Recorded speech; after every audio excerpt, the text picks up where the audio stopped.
El día de hoy pues nos va a tocar compartir esta poderosa palabra de Dios, ¿verdad? El libro de Tito, capítulo 1. Vamos a tratar también de cubrir el capítulo 2 y 3, a vuelo de pájaro, o sea, un poco rápido, ¿verdad? Pero agradeciendo al Señor, ¿verdad?, por esta enseñanza.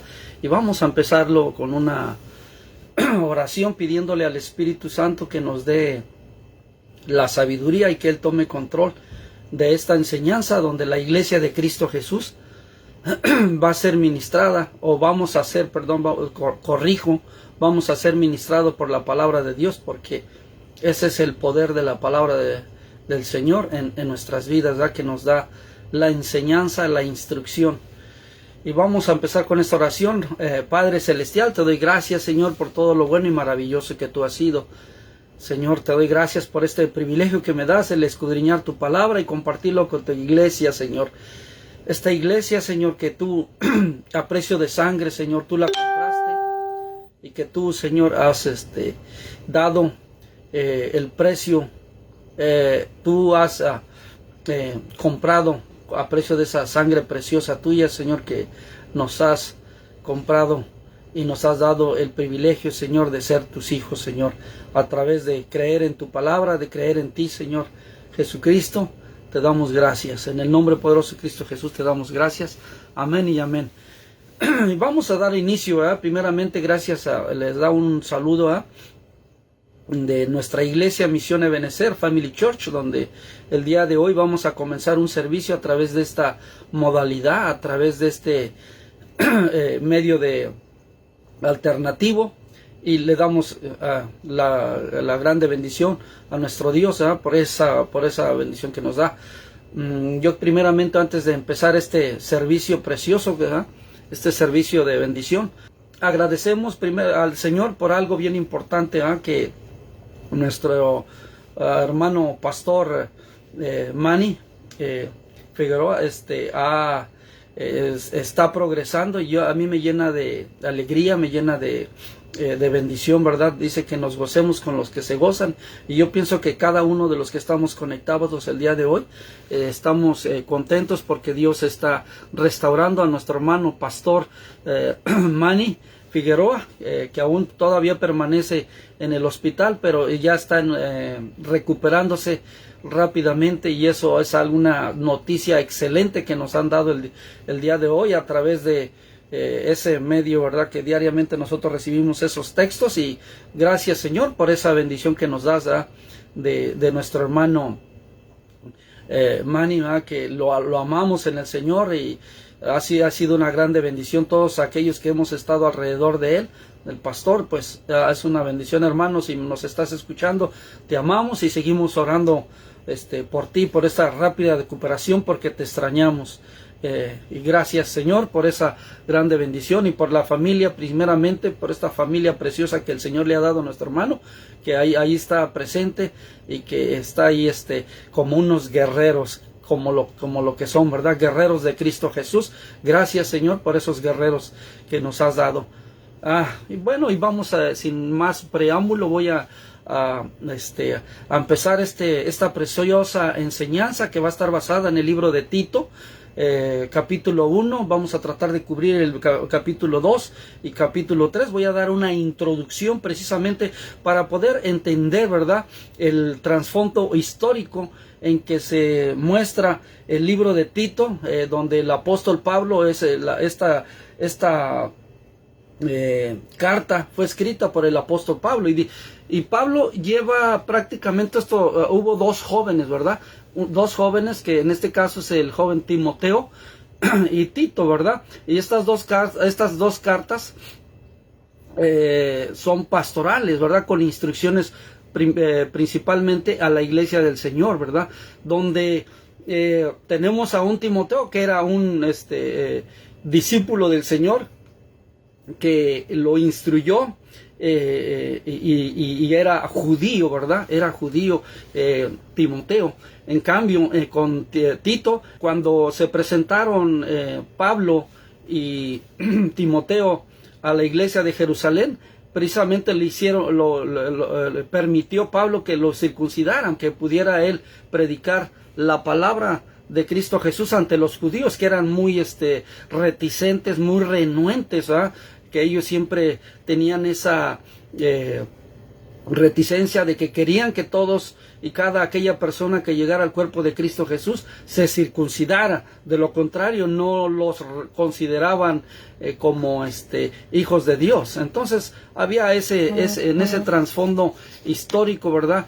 Podemos ver, ¿verdad?, que Pablo en este caso no permitió a que Tito fuera circuncidado, porque era irrelevante, de acuerdo a la carta de Timoteo, ¿verdad?, que donde dice que el ser circuncidado no decía nada ante Dios, no decía que era irrelevante porque era una marca en el cuerpo, pero no en el corazón, no en la dirección del corazón ante Dios. Entonces sí había esa gran discrepancia, si lo podemos decir, en el pueblo judío que había en ese tiempo. Y precisamente esta carta es encausada o es dada a Tito, y podemos observar de que en este caso Tito no fue circuncidado en esta situación, ¿verdad? Cuando no lo permitió, precisamente porque él estaba viendo que había mucha ¿cómo le podemos mencionar? Legalidad dentro del pueblo judío, que querían imponer cosas que eran irrelevantes ante Dios y ante los hijos de Dios. Entonces, esto, tomando en consideración esto, ¿verdad? Entonces, Tito era un gentil, pero era un gentil, un jovencito, no dice aquí la edad, ¿verdad?, pero un joven bien adiestrado en la palabra, y precisamente mira cómo les llama el apóstol Pablo, hijos verdaderos. Él dice que eran hijos verdaderos, o sea, eran hijos espirituales. Él los enseñó, él los encauzó y les dio esa enseñanza preciosa a cada uno de estos jóvenes, ¿verdad? Y precisamente es que están encausadas estas cartas de Tito y del joven Timoteo, que es otra carta, ¿verdad? Que estas son cartas pastorales con instrucciones para la iglesia de Cristo Jesús. Y es precisamente, ¿verdad?, vemos que el nacimiento de la iglesia primitiva, ¿verdad?, pues lo podemos ver en observación a todo despliegue. Lo podemos observar en el libro de los Hechos, ¿verdad? La primera parte del libro de los Hechos está encauzada al ministerio del apóstol Pedro, y la segunda parte está encauzada al ministerio del apóstol Pablo, pero que está hablando del nacimiento de la iglesia primitiva del Señor. Entonces, según esta epístola, la iglesia ideal, más que todo, debe ser una iglesia ordenada. Es lo que pone de manifiesto en esta carta a Tito. Es aquella que tiene primeramente la sana doctrina y bien ordenada, o sea, es lo que se avecina, trayendo esa introducción. La primera parte del libro de los Hechos habla, aunque no menciona casi toda la historia del ministerio de Pedro, del apóstol Pedro, ni toda la historia del apóstol Pablo. O sea, hay mucha información, ¿verdad?, que no encontramos, pero el Espíritu Santo nos hace notar, nos hace saber lo que verdaderamente nos debemos interesar, y es precisamente que el Espíritu Santo nos guía hacia esa dirección, porque a veces queremos saber más puntos históricos de estos dos apóstoles del Señor, de estos siervos del Señor, como es el apóstol Pedro y el apóstol Pablo, pero el Espíritu Santo dice, es lo que ustedes necesitan aprender de la enseñanza a la iglesia de Cristo Jesús, ¿verdad? Entonces, vamos a manifestar precisamente cuál es el propósito de esta carta. El propósito en el capítulo 1 es una iglesia cómo debe ser organizada. En el capítulo 1 precisamente está manifestando, ¿verdad? El apóstol Pablo en este capítulo nos dice, ¿verdad? Cómo debe de funcionar. En el capítulo 2 de Tito nos encausa cómo la iglesia debe de enseñar. Debe enseñar a la iglesia a edificarla, la palabra viva, ¿verdad? Y por ejemplo, en el verso 2 lo está diciendo, ¿verdad? El capítulo 2 de Tito lo dice de esa manera: pero tú habla lo que está de acuerdo con la sana doctrina. Ese es el ¿cómo se le llama? El encauce que le está dando el apóstol Pablo al capítulo 2 del libro de Tito. O sea, eso es lo que va a enseñar. Se va a referir a que la iglesia de Cristo Jesús no debe de irse ni a diestra ni a siniestra, sino al mero centro, doctrinalmente hablando, ¿verdad? De no salirse de la falsa, de no salirnos y de decir falsa doctrina. Ese es prácticamente el propósito del capítulo 2. Y en el capítulo 3 lo menciona claramente en el capítulo 3, en el versículo 1, y lo vamos a leer, y lo estoy mencionando y ratificando de esta manera. ¿Para qué? Para que podamos ver el enfoque que nos está dando el apóstol Pablo acerca de esta carta y las enseñanzas, ¿verdad? Precisamente que quiere que nosotros aprendamos acerca de esta situación que se presenta en Creta. Y dejen mencionarlo, ¿verdad? Para que podamos entender el capítulo 3, ¿qué es lo que, a qué se enfoca? Capítulo 3 de Tito número 1 dice: recuérdales que se sujeten a los gobernantes y autoridades, que obedezcan, que estén dispuestos a toda buena obra. Ahí se está encauzando, se está enfocando en que el cristiano, la iglesia de Cristo Jesús, debe de hacer buenas obras. Bueno, ya teniendo esta introducción, entonces ahora sí vamos a poder entrar al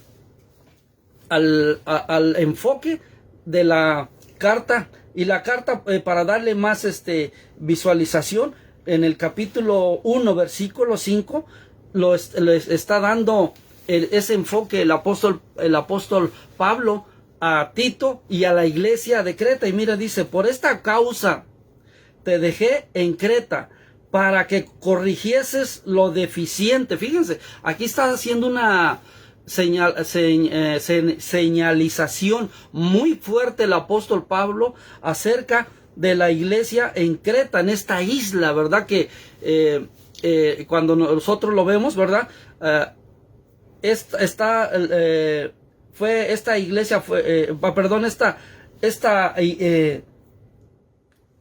isla que fue absorbida por el Imperio Romano en el 50 años aproximadamente antes de Cristo, que es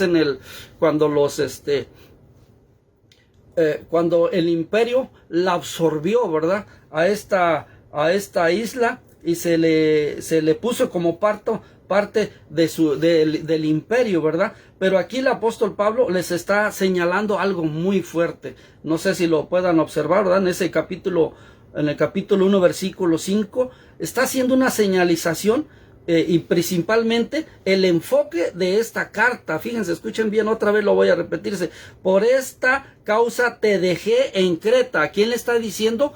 A Tito, al joven Tito, para que corrigieses lo deficiente. Mire nada más hasta lo que está diciendo, lo deficiente, y establecieses ancianos en cada ciudad, así como yo te mandé. O sea, Dios le da una ordenanza, le da el apóstol Pablo una ordenanza a Tito, ¿verdad? Y aquí vemos podemos observar, ¿verdad?, que Tito es un hombre fuerte, un joven fuerte espiritualmente, ¿verdad? Porque el apóstol Pablo no mandaba nomás por mandar, o sea, si era un personaje o un jovencito que no tenía esa sana doctrina, que no tenía esa formación teológica, entonces era un personaje, un jovencito muy bien teológicamente bien fortalecido. En otras palabras, vamos a decir, era un creyente maduro,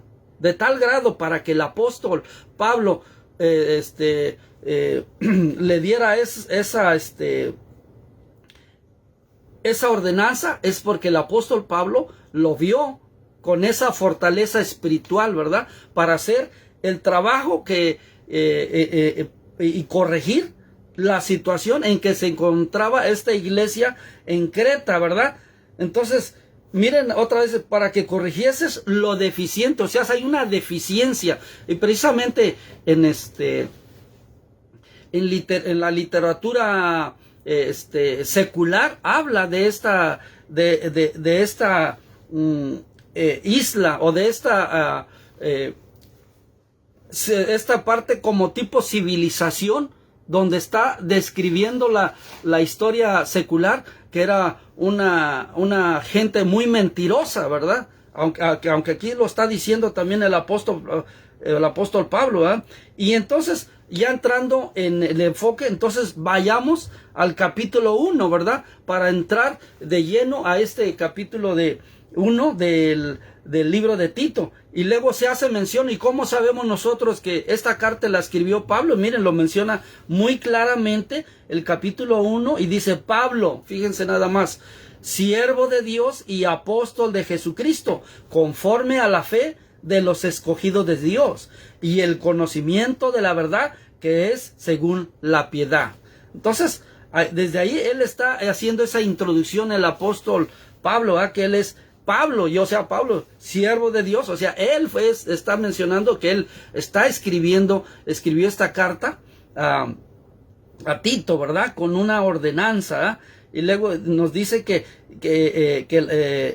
conforme a la fe de los escogidos de Dios y el conocimiento de la verdad. Entonces, ¿qué es un escogido de Dios? Un convertido, una persona que ha creído el evangelio de Cristo Jesús. Esa es la persona, ¿verdad? Que es una persona creyente en la esperanza de la vida eterna. ¿Cuál es el propósito principalmente del evangelio? Es de que todas las personas pecadoras, o todas las personas, ¿verdad?, que son de la descendencia de Adán, que somos todos, que podamos llegar al arrepentimiento, y a través de ese arrepentimiento podamos ser hijos de Dios, precisamente en creerle al Señor Jesucristo, que cuando Él fue a la cruz, murió por nuestros pecados y nos dio la vida eterna. Ese es toda la Biblia habla acerca de eso, de la vida eterna. Ese es el principal objetivo, la columna, si podemos decirlo, vertebral de la palabra de Dios, la salvación, la vida eterna, como lo está diciendo, la cual Dios, que no miente, mire nada más, hasta aquí está mencionando también cualidades que Dios tiene, ¿verdad? Primeramente, Dios no miente. Hay cosas que Dios no puede hacer, así como usted y como yo. ¿Por qué? Porque esa es su naturaleza. Son los atributos que Dios tiene y que Él no puede hacer. Usted y yo podemos mentir, sí, pero Dios no puede hacer eso. ¿Por qué? Porque Él es Dios, y su naturaleza no puede hacerlo, no puede. Él es justo, Él es amoroso, y dice, y prometió Dios de antes del principio de los siglos. Mira, ahí tenemos lo que Dios nos da, ¿verdad? Y a su debido tiempo manifestó su palabra por medio de la predicación. Y cuando habla uno de predicación, es como una trompeta. Precisamente cuando uno va al griego, habla precisamente de una trompeta. ¿Para qué? Para exponer la predicación, para que la gente escuche, ¿verdad? Que es la predicación que me fue encomendada por mandato de Dios nuestro Salvador. A Tito, verdadero hijo. Mire, ahí está haciendo mención, lo mismo que les hacía yo en la introducción, ¿verdad? Que él les decía, verdaderos hijos. A Tito, verdadero hijo, en la común fe, gracia, misericordia y paz de Dios Padre y del Señor Jesucristo, nuestro Salvador. Entonces ahí en esa introducción podemos ver, ¿verdad?, que la formación de Tito, la formación de un creyente, o sea, a través de la predicación, ¿cuál es el objetivo de las cartas? ¿Cuál es el objetivo? Es edificar a la iglesia. No es construir templos. Claro que necesitamos edificios, ¿verdad?, para congregarnos, pero ese no es el principal objetivo. El principal objetivo es de que podamos ser edificados a través de la palabra de Dios. Es lo más importante, el enfoque, y que primeramente que nos arrepintamos de nuestros pecados, porque sin arrepentimiento no hay perdón de pecados. Entonces debe de arrepentirse uno. Entonces después entramos a algo muy importante, que son el orden divino para la iglesia. El orden divino donde cuáles son los requisitos para ancianos y obispos, en este caso todos aquellos que somos líderes. Mire, aquí es algo fuerte en su mensaje de nuestro pastor Josh. Si Dios, los estándares de Dios son muy altos para que nosotros podamos llenar esos estándares. Es muy, muy grande los estándares que Dios nos ha puesto. Entonces nadie hacía mención el pastor Josh, que nadie podíamos llegar a esos estándares sin la misericordia de Dios, sin la gracia de Dios. Sin la gracia de Dios no podríamos llegar a esos estándares.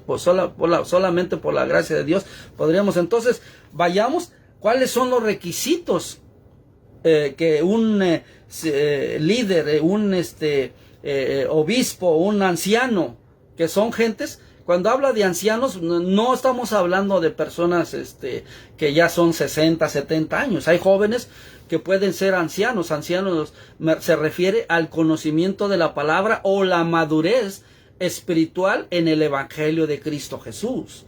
Eso a lo que se refiere. Por esta causa te dejé en Creta para que se corrigiese lo suficiente, que ya lo mencioné, establecieses ancianos en cada ciudad. O sea, le dio la autoridad, ¿verdad?, a Tito para que se hicieran esas correcciones y el que fuere, y mire nada más, estos son los requisitos para los líderes, para aquellos, los que estamos sin liderazgo, y aquellas personas, ¿verdad?, que tenemos el privilegio de edificar a la iglesia de Cristo Jesús. Bueno, si alguna persona tiene que llenar estos requisitos. ¿Y cuáles son esos requisitos? Miren nada más, está tremendo. El que fuere irreprensible, marido de una sola mujer, y tenga hijos creyentes que no estén acusados de disolución ni de rebeldía. Entonces está algo aquí, nos está dando cómo debe de ser un líder, cómo debe de ser un anciano, cómo debe ser aquel el que está en el obispado, ¿verdad? Y luego dice, porque es necesario que el obispo sea irreprensible como administrador de Dios, no soberbio, no iracundo, no dado al vino, no pendenciero, no codicioso de ganancias deshonestas. Entonces, sí hay, cuando uno observa lo que el Señor, las ordenanzas que Dios nos está dando para llegar a esos estándares que Dios nos da como líderes o como siervos del Señor. Por ejemplo, podría decir es que yo no estoy en ningún liderazgo, pero si tú estás trabajando en algún lugar y tú estás compartiendo la palabra de Dios, dice que somos, tenemos un ministerio, ¿verdad? Y es el ministerio de la reconciliación. Entonces, si estás trabajando en una función, porque a veces dices, es que yo no soy esto, no es para mí. Bueno, aquí nos da esta dirección preciosa al Señor con relación cómo deben de ser, cuáles son los requisitos de los ancianos y de los obispos, ¿verdad? A aquellos que estamos en el liderazgo de la iglesia de Cristo Jesús. Entonces dice que seamos, ¿qué? Irreprensibles. Entonces, no codicioso, sino hospedador. Mira, otra de las características que está pidiendo el Señor, que seamos hospedadores, amante de lo bueno, sobrio, justo, santo, dueño de sí mismo. Es cierto, imagínense una persona que hace un berrinche en la iglesia y que se enoja y que puede ser observado. Bueno, aquí no califica de acuerdo a lo que está diciendo la palabra de Dios, ¿verdad? Entonces, habla de que sea de dueño de sí mismo, que en otras palabras, como dueño de sí mismo, que hay un control propio, que hay lo que tú dices, lo que tú hablas, tiene ese sazón, porque la palabra también de Dios nos dice que a todo lo que hablamos le pongamos sazón, o sea, que tenga virtud, que tenga una virtud en el hablarlo. Todo lo que tenga virtud, dice, de eso hablar. Por eso es que el cristiano no critica, o no debería de criticar, ¿verdad? No debería de decir grosería. ¿Por qué? Porque nosotros estamos representando al Dios vivo, al Dios eterno. Entonces dice, y el conocimiento de la verdad, que es según la piedad. O sea, debe ser un cristiano piadoso.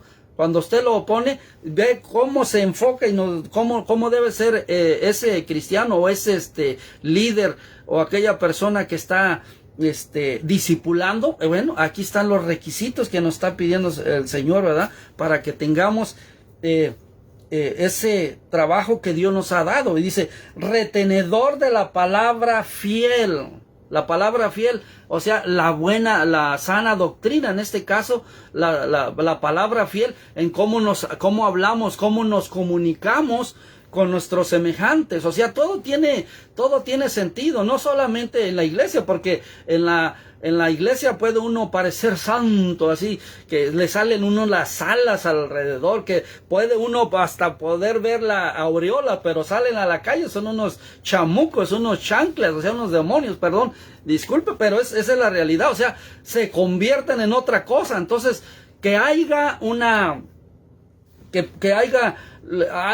lo mismo que somos en la iglesia, seamos lo mismo allá afuera. Es prácticamente lo que nos está diciendo. Y mire, luego dice, retenedor de la palabra fiel, tal como ha sido enseñada, para que también pueda exhortar con sana enseñanza y convencer a los que contradicen. Imagínense, o sea, cuando habla de enseñanza, eso debe ser una persona que tiene conocimiento de la palabra, que tiene conocimiento de esos principios poderosos de nuestro Señor Jesucristo, que nos ha dado a través de su palabra, porque nos va a dar la victoria en todos los aspectos de nuestra vida, en la convivencia normal, natural de nuestro diario vivir.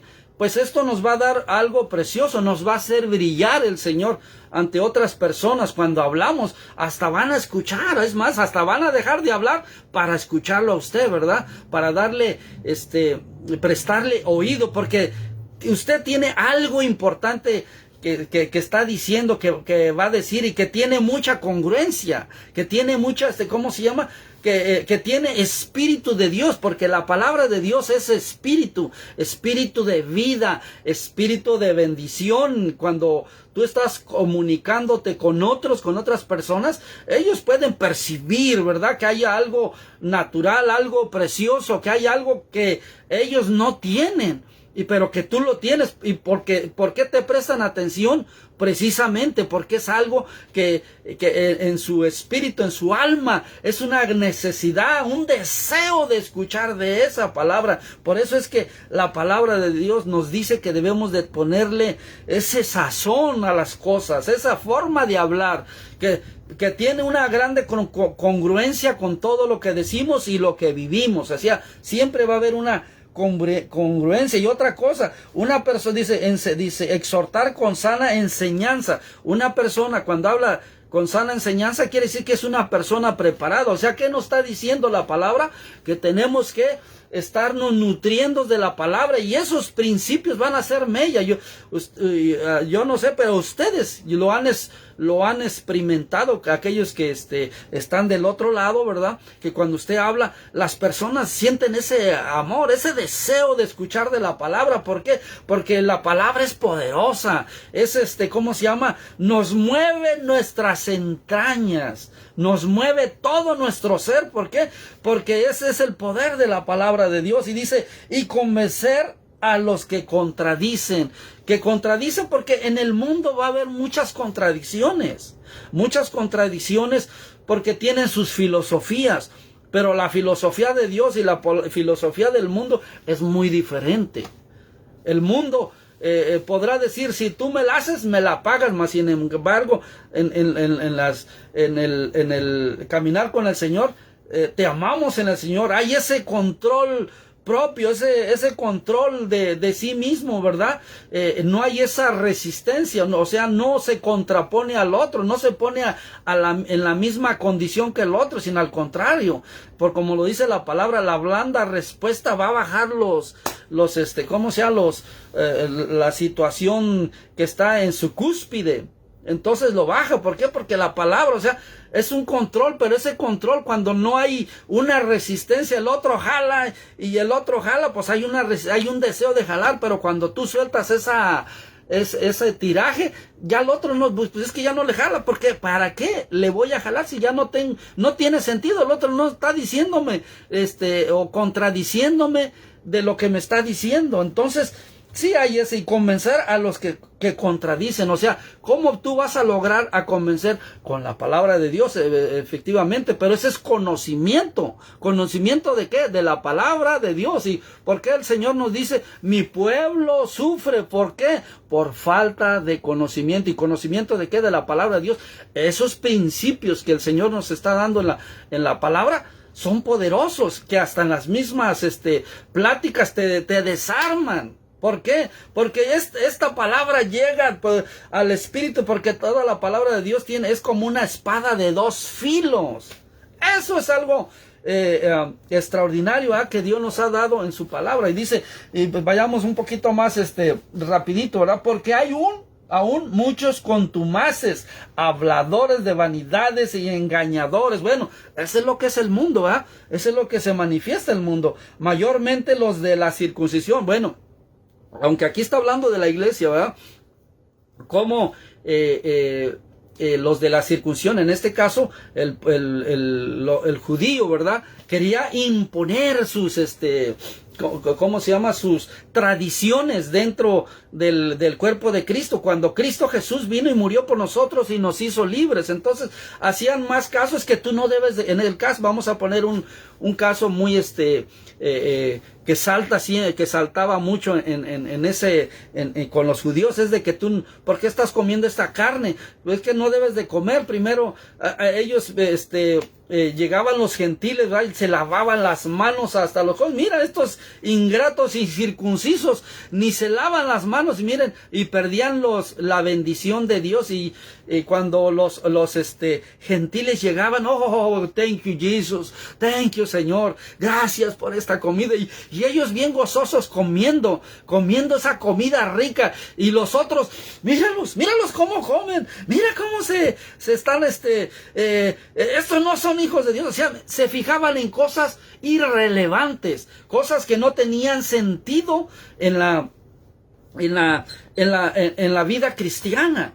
Entonces, casos como esos se presentaban. Entonces, dice, mayormente los de la circuncisión, a eso se refiere. Estos ni se han circuncidado, o sea, le ponían más importancia a una marca corporal, a una marca que era visible, que lo que era verdaderamente lo que se fija el Señor es el corazón del hombre, el corazón de la persona. Entonces, eso es verdaderamente lo que le importa a Dios, y no cosas irrelevantes, cosas que no tienen trascendencia.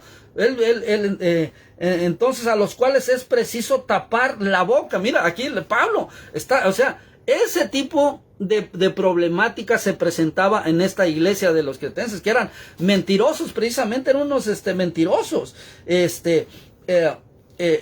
a los cuales es preciso tapar la boca, que trastornan casas enteras. O sea, increíble. O sea, tenían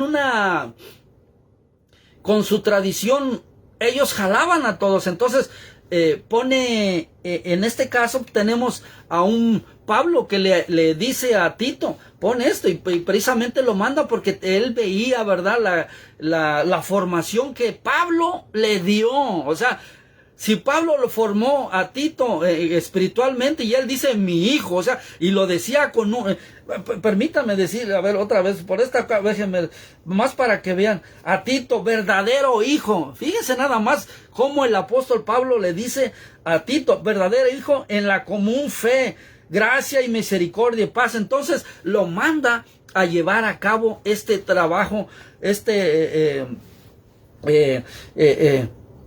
arreglo, ¿verdad? ¿Cómo se llama? Dando estas ordenanzas precisamente a la iglesia, a los cuales es preciso dice, uno de ellos, su propio profeta, dijo, los cretenses siempre mentirosos. Mire, yo no lo estoy diciendo, eran unos mentirosos, es lo que está diciendo en el versículo 12.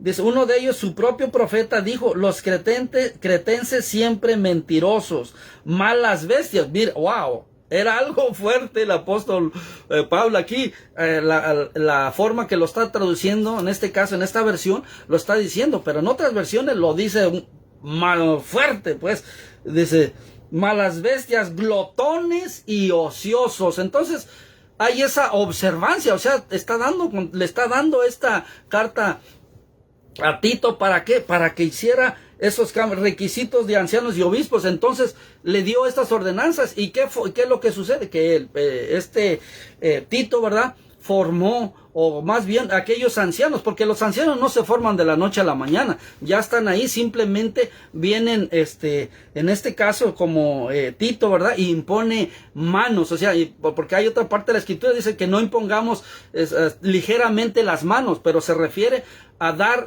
autoridad, a dar dar esa autoridad a otras personas, pero que son, ¿cómo se le llama? Precisamente nos da los requisitos a las personas que les debemos imponer manos para darles autoridad. Y aquí pues nos da, si nosotros se viniera el Señor, prácticamente muchos de nosotros quedaríamos fuera, ¿verdad? Porque los estándares del Dios son muy grandes, y en este caso aquí son manifiestos, ¿verdad? Este testimonio verdadero, por tanto, y luego dice, por este testimonio es verdadero, por tanto reprendelos duramente para que sean sanos en la fe. O sea, ahí está hablando, o sea, nos habla a nosotros, a la iglesia de Cristo, precisamente, ¿verdad? Para cuando aquellos que damos enseñanza, los que estamos discipulando a otras personas, bueno, aquí está esta enseñanza, ¿verdad? Pero debe de haber una dualidad, debe de haber una semejanza con lo que hablamos y decimos. De lo contrario, no vamos a tener esa contundencia, ¿verdad?, en las enseñanzas que precisamente estamos dando, porque vamos a ser vistos por otros, y que nos van a decir, pero si tú no lo haces, ¿cómo quieres que yo lo haga? Mira, entonces, eso es lo que dice. Por eso es que dice, el que fuere irreprensible, habla de que seamos irreprensibles. O sea, no solamente me lo está diciendo a mí, mi hermano, te lo está diciendo a ti y cada uno de los que estamos presentes, que seamos irreprensibles como hijos de Dios, ¿verdad? Muchas veces estamos negando a Dios. Decimos que somos hijos de Dios, pero hay muchas maneras de negar que somos hijos de Dios, porque no estamos haciendo lo correcto. Decimos que estamos en la fe, pero hacemos otra cosa. Entonces, ¿qué sucede ahí? Hay una controversia, ¿verdad? En este caso, en lo que estamos diciendo y en lo que estamos practicando en nuestra vida diaria. Dice, todas las cosas son puras. Dice, hombres que se apartan, no entendiendo a fábulas judaicas. Otra, mire, ahí está hablando. Si ven que uno de las principales razas que le dieron problemas al apóstol Pablo y a nuestro propio Señor Jesucristo fueron los judíos. Los propios judíos fueron los que les dieron más dolores de cabeza. Y miren, aquí no terminó la cosa. Todavía siguieron dando, no atendiendo a fábulas judaicas. Y si ustedes, cuando ustedes ven el libro del Talmud, ¿verdad? Que son parte de la palabra, pero también ahí le escriben ellos su forma de interpretación. Que ellos, aunque para nosotros sí es relevante eso, ¿verdad? ¿Por qué? Porque para nosotros no hay más autoridad más grande que la palabra de Dios. Esta es la que nos dirige a nosotros, no lo que podemos observar. Entonces, este testimonio es verdadero, por tanto, reprenderlos duramente para que sean sanos en la fe. Aquí está hablando, que ahí está hablando, ¿verdad? Cómo se encontraba esa iglesia, y trayéndolo a nuestros días. Muchas iglesias también están en esa condición. Entonces, nosotros, aquellos que estamos enseñando, los que somos maestros, ¿qué debemos hacer? Este tipo de enseñanza. ¿Para qué? Para que crezcan rectos. ¿En qué? En la sana doctrina. No, es que, ¿qué tal si tiene alguna persona que está enfermo de la espalda? No está hablando de eso, mi hermano. Está hablando de la rectitud, o sea, de la palabra fiel y verdadera, de la sana doctrina se refiere. Entonces todas las cosas son puras para los puros, mas para los corrompidos e incrédulas nada les es puro, pues hasta su mente y su conciencia están corrompidas. Bueno, aquí habla algo tremendo. Profesan conocer a Dios. Miren nada más, aquí es lo que estábamos hablando hace unos instantes, ¿no? Dice, profesan conocer a Dios, pero con los hechos lo niegan, siendo abominables y rebeldes, reprobados en cuanto a toda buena obra. Bueno, pues y miren, aquí es prácticamente una de las enseñanzas que nos da a nosotros, a la iglesia de Cristo Jesús hoy en día, y que nos están nos enseña.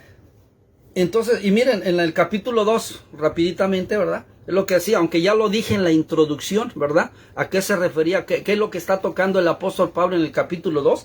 Y precisamente lo está tocando en el capítulo 2, versículo 1, lo está diciendo, pero tú habla lo que está de acuerdo con la sana doctrina. Eso es lo que trata el capítulo 2 prácticamente, ¿verdad?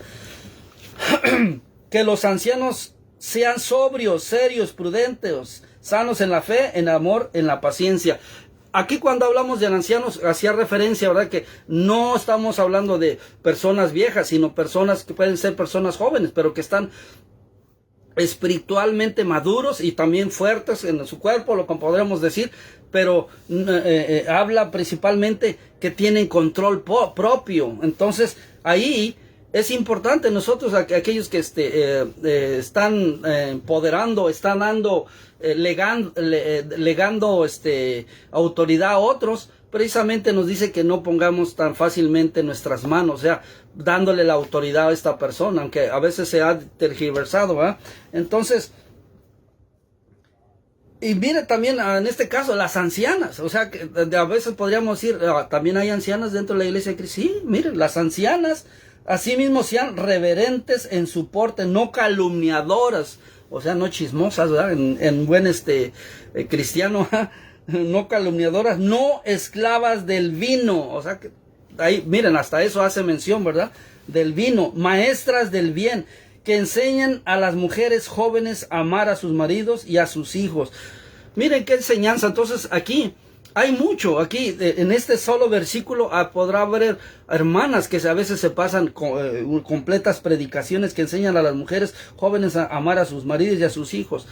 A veces ahora en día, ¿verdad? El anciano o la persona que ya es adulta, ¿verdad? Son como un poco desdeñados, como que ya no tienen supuestamente valor. Pero miren aquí, el anciano siempre ha vivido más, ¿verdad? En este caso anciano, no anciano de edad, pero en este caso una persona, ¿verdad?, que ha vivido más años, pues va a tener más experiencia. Y mire, el Señor todo lo usa todo, ¿verdad? Y aquí dice que enseñan a las mujeres jóvenes a amar a sus maridos y a sus hijos, a ser prudentes, castas, cuidadosas de su casa, buenas, sujetas a sus maridos, para que la palabra de Dios no sea blasfemada. Bueno, en todos los ámbitos nos habla la palabra de Dios, o sea, tener una vida íntegra, prácticamente lo que están manifestando aquí, ¿verdad? Que tenga vida íntegra. Exhorta a sí mismo a los jóvenes, mira, a los jóvenes a que sean prudentes. Y eso es prácticamente, ¿verdad? Aquellos que ya tenemos unos añitos o que ya tenemos tenido nuestros hijos, que nos gusta, ¿verdad? A veces dar consejos, darle consejos a los jóvenes.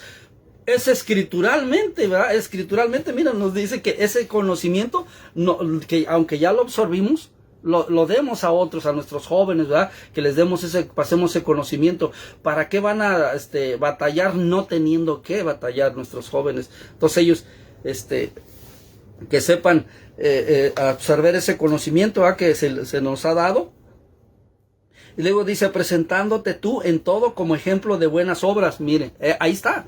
Que presentándote tú permítanme, déjalo leerlo, porque presentándote tú en todo como ejemplo de buenas obras, en la enseñanza mostrando integridad y seriedad. ¡Wow! Está clarito, o sea, esos son los requisitos de un líder, los requisitos de una persona que está enseñando la palabra de Dios o que es hijo de Dios. Son requisitos, pues, cómo debemos de vivir la vida cristiana, cómo debemos de conducirnos. A veces yo he escuchado a algunos hermanos que, no estoy hablando de mi iglesia, estoy hablando de algunos hermanos que se dicen cristianos, ¿verdad? En nuestros trabajos, y que, dicen unas palabrotas horribles, y dice uno, wow. O sea, y yo digo, escucho, y me quedo así, ¿verdad? Y yo no me quedo serio. ¿Qué pasó? Y a veces como si nada, lo dicen como si nada. Y digo, ya me quedo serio y dice, ¿qué pasó?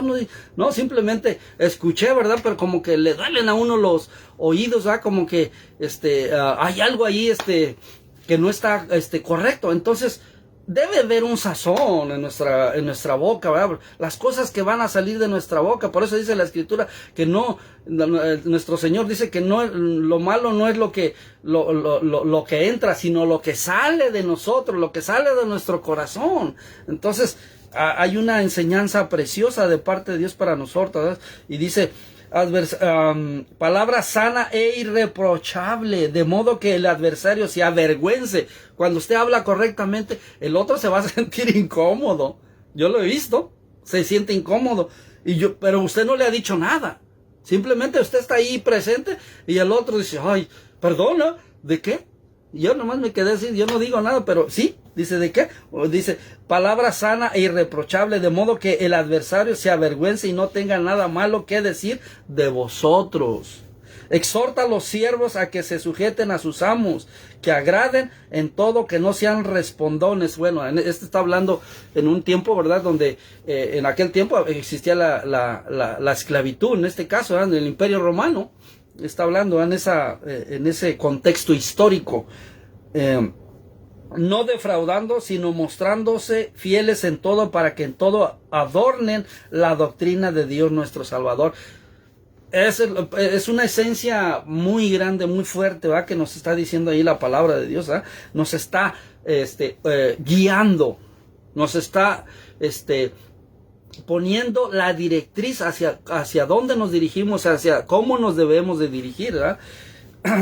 Y luego dice, porque la gracia de Dios se ha manifestado para salvación a todos los hombres, enseñándonos que renunciando a la impiedad y a los deseos mundanos, vivamos en este siglo sobria, justa y piadosamente. Ese para el cristiano, para aquel líder, aguardando la esperanza bienaventurada y la manifestación gloriosa de nuestro gran Dios y Salvador Jesucristo, que en este caso está hablando de la segunda venida. Es nuestra esperanza gloriosa, que estamos esperando a nuestro Señor y Salvador Jesucristo, ¿verdad?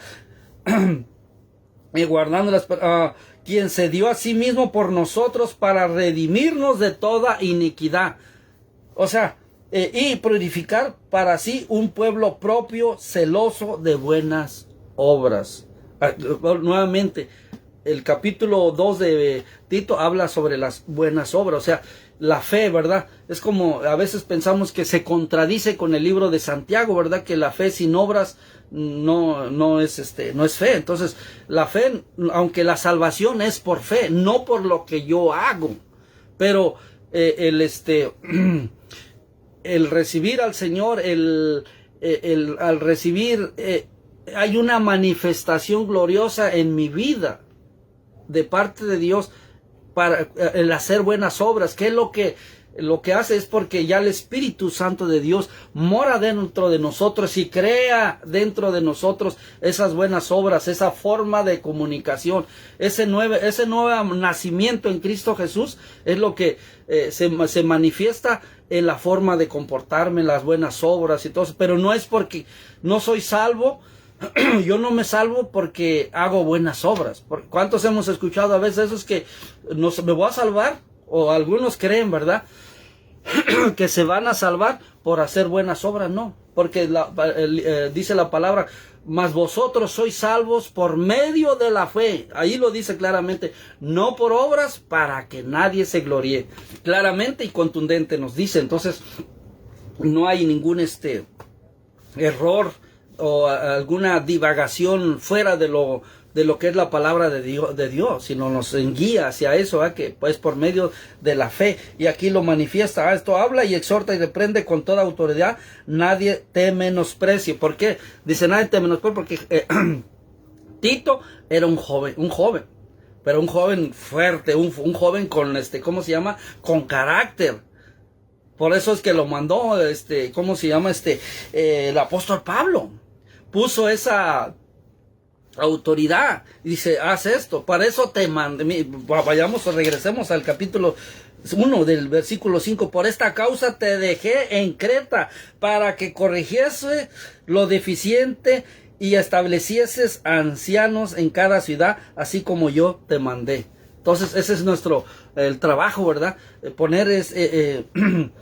Corregir. En este caso, a través de la palabra, todas esas cosas, ¿verdad?, que están divagando en nuestras vidas y en nuestros corazones, para corregirlas y darle esa dirección que Dios quiere. Y esos requisitos los pide Dios para nosotros, para cómo debemos de conducirnos. Oh, qué palabra preciosa, que prácticamente no me alcanzó, pero gracias a Dios, que nos dio esa oportunidad, ¿verdad?, de compartir la palabra.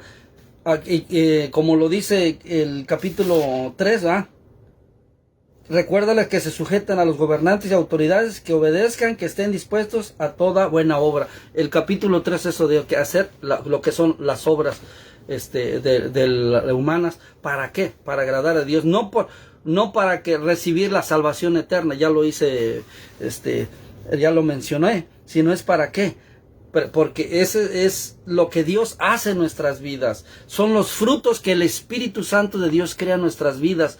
No porque vamos a recibir salvación eterna, sino que es Dios trabajando en nuestras vidas y provocando esos frutos del Espíritu Santo, esos frutos o esas obras hechas a través del poder de Dios. Gracias, hermanos, qué bendición. Agradecemos rápidamente anunciando que los sábados a las 8 de la mañana tenemos una reunión de caballeros preciosa. Este sábado que pasó estuvo precioso. Yo lo pudimos digerir esa palabra poderosa. Si todo caballero que esté el día de hoy conéctese con nosotros a las 8 de la mañana, hora de aquí de los Estados Unidos. De allá de México sería 10 de la mañana, y también de Guatemala. Entonces, conéctese con nosotros y para recibir la instrucción de nuestro Dios a través de la palabra de Dios. El domingo tenemos nuestro servicio de inglés a las 9 de la mañana, y a las 11 de la mañana empieza nuestro servicio de español. Y gracias al Señor por esa grande bendición que nos dio el día de hoy, y noticia favorable, noticia preciosa, donde nuestro pastor Manny Figueroa está restableciendo. Qué alegría nos dio. Yo sé que ustedes también dice que gócense con los que se gozan. Yo me estoy gozándose. Únanse a mi gozo, mis hermanos, porque nuestro hermano y amigo pastor Manny está bien, ¿verdad? Está restableciendo. Todavía está en el hospital. Sigamos orando. ¿Por qué? Porque el Señor va a hacer algo precioso en la vida de nuestro hermano Manny, que nos gozamos. Y que tengan una feliz noche y bendiciones. Síganse conectándose con nosotros, y que Dios me los bendiga. Bendiciones. Hasta luego.